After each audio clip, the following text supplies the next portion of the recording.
original live music in Australia is for real. It's right here tonight at LazyBones. And, wait a minute. Excuse me, Tim.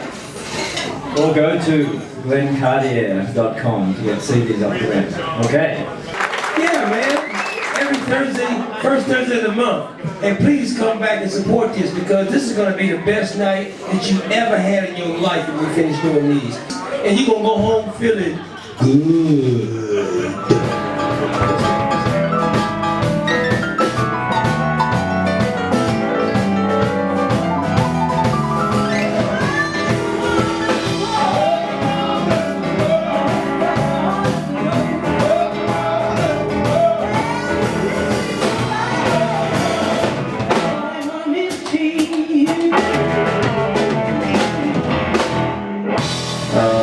We have 12 bands a week here now. And the backbone of any culture is people and art.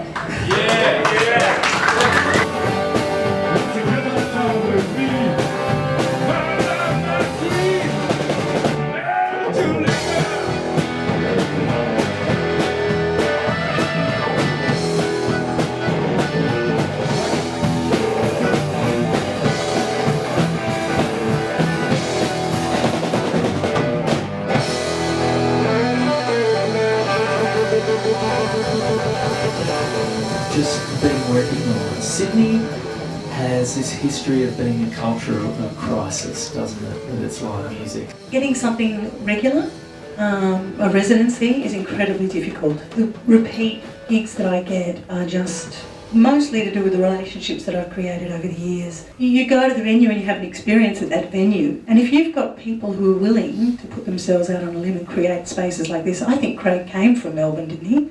So he's come from that rich cultural background, and he had that expectation of seeing that here in Sydney, and he's created that here over here.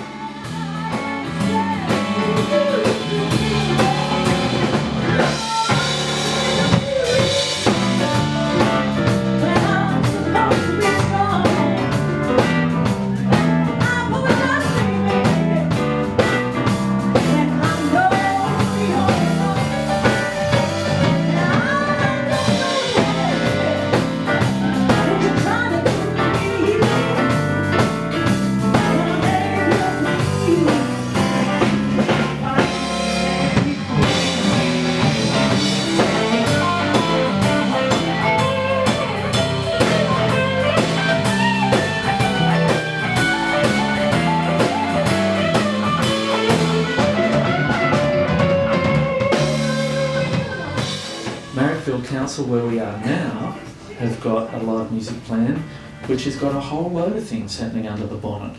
We look at Marrickville Bowling Club, there's a new stage there, I've played on it. That was a grant from Marrickville Council. An all ages initiative for Gasoline Pony, it's a grant from Marrickville Council. Having a look at the Sydenham precinct where Django Bar is, Camelot, that's arts and cultural land use. They've designated that in the planning controls.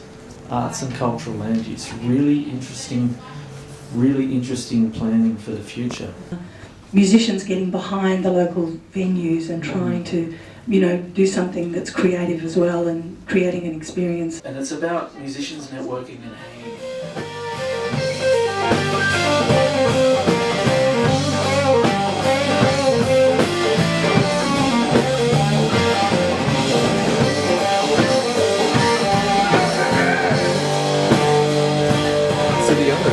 The other sort of cornerstone of supporting creativity and the music industry and the arts sector, apart from regulation and building codes and development applications, is copyright. I know it sounds a bit dry, but it's pretty important.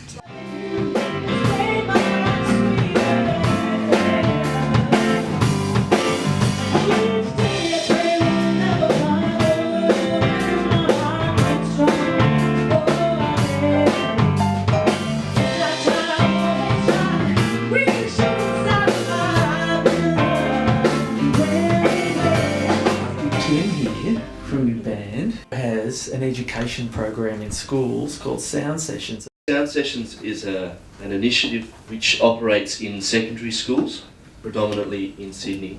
And basically it's a contemporary music initiative, so I take a 5-piece band into schools and we deliver workshops that are geared around and work in parallel and with the Board of Studies syllabus. I'd love to be doing sort of cluster days where I get, all of the schools in, let's say, the Penrith area. Sitting next to you here is Augusta Subble from Arts New South thank Wales, you. who looks after Western Sydney. She's a project officer for Western great. Sydney. Thank you. So there's a beautiful example of why a night like tonight is a really interesting thing to do.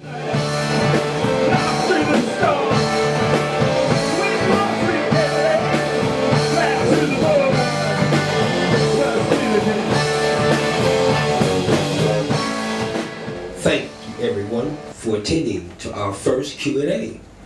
Every first Thursday of every month, we will do this again. You can come back as many times as you want. I'd like to thank the panel, everybody that came. John, thank everybody. What a great job you're doing. Thank you for coming. I mean, this is really like, I should say, I love it. We have to put in to get out, and we can't sit and talk about it and think things are going to happen. Please go upstairs because we got Lush on tonight, and Glenn Cardier. They're going to collaborate and do a tune together.